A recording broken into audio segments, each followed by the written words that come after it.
जय श्री हरि विष्णु। दोस्तों, आपका मेरे चैनल में स्वागत है। आज हम आपके लिए शुक्रवार संतोषी माता व्रत कथा लेकर आए हैं। तो दोस्तों, कथा पूरी सुनिएगा, तभी पुण्य फलों की प्राप्ति होती है। अधूरी कथा नहीं छोड़ना चाहिए। और दोस्तों, कथा अच्छी लगे प्लीज लाइक, और नए हैं तो चैनल को सब्सक्राइब कर लें। एक गाँव में एक बुढ़िया रहती थी जिसके 7 बेटे थे। 6 बेटे कमाने वाले थे और एक बेटा निकम्मा था। बुढ़िया माँ छाहो पुत्रों का जूठा 7वें पुत्र को देती। 7वां पुत्र एक दिन अपनी पत्नी से बोला, देखो मेरी माता का मुझ पर कितना प्रेम है। वह बोली, क्यों नहीं, सबका जूठा बचा हुआ तुमको खिलाती हैं। वह बोला, जब तक आंखों से न देखे मान नहीं सकता।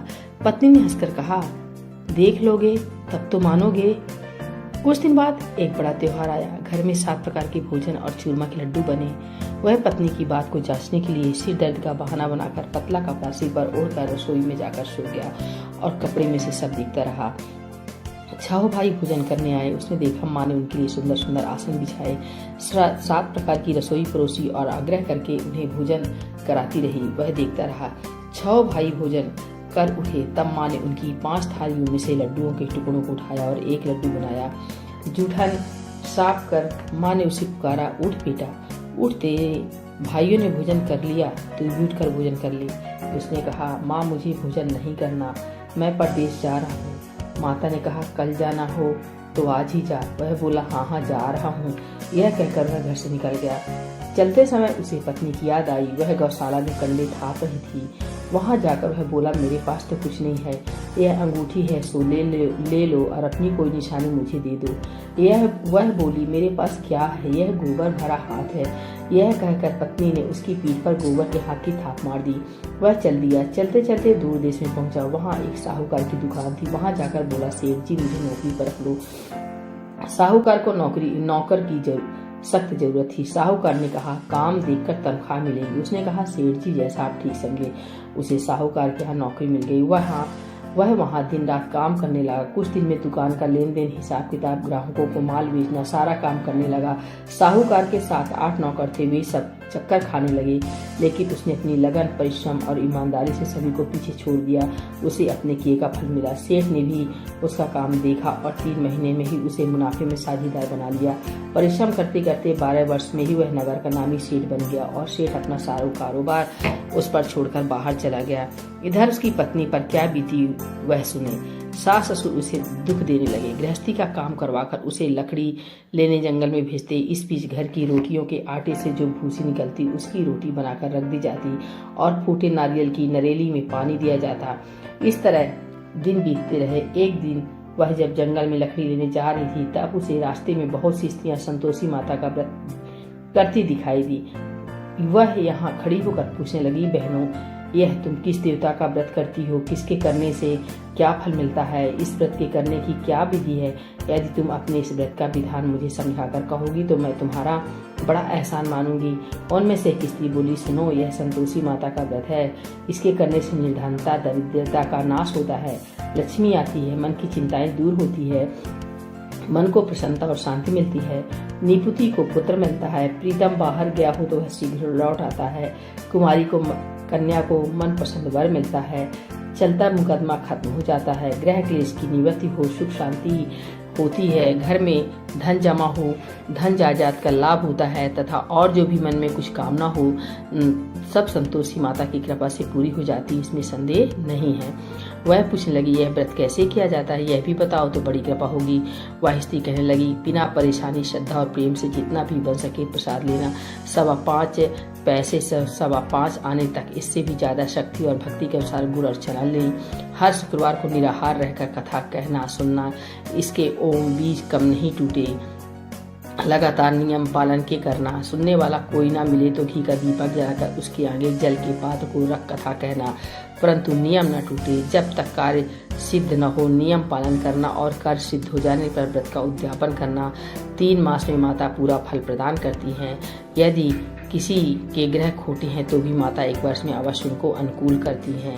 कार्य सिद्ध होने पर ही उद्यापन करना चाहिए, बीच में नहीं उद्यापन करना चाहिए। उद्यापन में 2.5 सेर आटे का खाजा तथा इसी अनुसार खीर तथा चने का साग बनाना। 8 बच्चों को भोजन कराना। जहाँ तक मिले देवर, जेठ, भाई, बंधु, कुटुंब के लड़के लेना। ना मिले तो रिश्तेदारों और पड़ोसियों के लड़के बुलाना, उन्हें भोजन कराना, यथाशक्ति दक्षिणा दे, माता का नियम पूरा करना, ध्यान रखना उस दिन घर में कोई खटाई न खाए। यह सुनकर वह वहां से चल दी। रास्ते में लकड़ी के बोझ को बेच दिया और उन पैसों से गुड़ चना ले माता के व्रत की तैयारी कर आगे चली। रास्ते में संतोषी माता के मंदिर में जा माता के चरणों में लौटने लगी, विनती करने लगी, माँ मैं दीन हूँ, निपट मूर्ख हूँ, व्रत के नियम कुछ नहीं जानती, मैं बहुत दुखी हूँ। हे माता मेरा दुख दूर कर, मैं तेरी शरण में हूँ। माता को दया आई। एक शुक्रवार बीता कि दूसरे शुक्रवार को ही उसके पति का पत्र आया और तीसरे शुक्रवार को उसका भेजा हुआ पैसा आ पहुंचा। यह देखकर जिठानी मुंह सिकोड़ने लगी। इतने दिनों बाद इतना पैसा आया, इसमें क्या बड़ाई है। लड़के ताने देने लगे। काकी के पास अब पत्र आने लगे, रुपया आने लगा। अब तो काकी की खातिर बढ़ेगी, अब तो काकी बुलाने से भी नहीं बोलेगी। बेचारी सरलता से कहती, भैया पत्र आए, रुपया आए तो हम सबके लिए अच्छा है। ऐसा कहकर आंखों में आंसू भरकर संतोषी माता के मंदिर में जा मातेश्वरी के चरणों में गिरकर रोने लगी। माँ मैंने तुमसे पैसा नहीं मांगा, मुझे पैसे से क्या काम है, मुझे तो अपने सुहाग से काम है, मैं तो अपने स्वामी के दर्शन और सेवा मांगती हूँ। तब माता ने प्रसन्न होकर कहा, जा बेटी तेरा स्वामी जल्दी ही आएगा।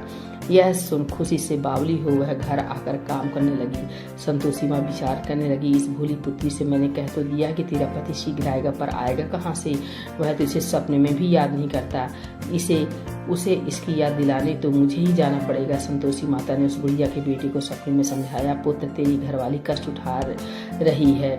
यह बोला, हाँ माता यह तो मुझे भी मालूम है, परंतु क्या करूं, कहाँ वहाँ कैसे जाऊं, परदेश की बात है, लेन देन का सारा हिसाब किताब है, कोई जाने का रास्ता नजर नहीं आता, आप ही कोई राह दिखाएं कि वहाँ कैसे जाऊं। माँ कहने लगी, सवेरे नहा धोकर संतोषी माता का नाम ले, घी का दीपक जला, दंडवत कर और दुकान पर जा बैठना। देखते देखते तेरा लेन देन छुप जाएगा, जमा माल बिक जाएगा, सांझ होते होते धन का ढेर लग जाएगा। वह अगले दिन सुबह बहुत जल्दी उठा। उसने अपने मित्र बंधुओं परिचितों से सपने में माता द्वारा कही गई बात सुनाई। वे सब उसकी बात सुनकर उसकी खिल्ली उड़ाने लगे। वे कहने लगे, कहीं कभी सपने की बात भी सच्ची होती है। एक बूढ़ा व्यक्ति बहुत समझदार था, वह बोला, देखो भाई मेरी बात मानो, इस तरह साच या झूठ कहने के बदले देवता ने जैसा कहा वैसा ही करना, तेरा क्या जाता है। बूढ़े की बात मानकर नहा धोकर उसने संतोषी माता को प्रणाम किया, फिर घी का दीपक जलाकर दुकान पर जा बैठा। शाम तक धन का ढेर लग गया। वह हैरान हुआ, मन में संतोषी माता का नाम ले प्रसन्न हो घर जाने के वास्ते कपड़ा गहना व सामान खरीदने लगा। सब काम से निपट अपने घर को रवाना हुआ। उधर उसको पत्नी जंगल में लकड़ी लेने गई। लौटते वक्त थक जाने के कारण संतोषी माता के मंदिर पर विश्राम करने बैठ गई।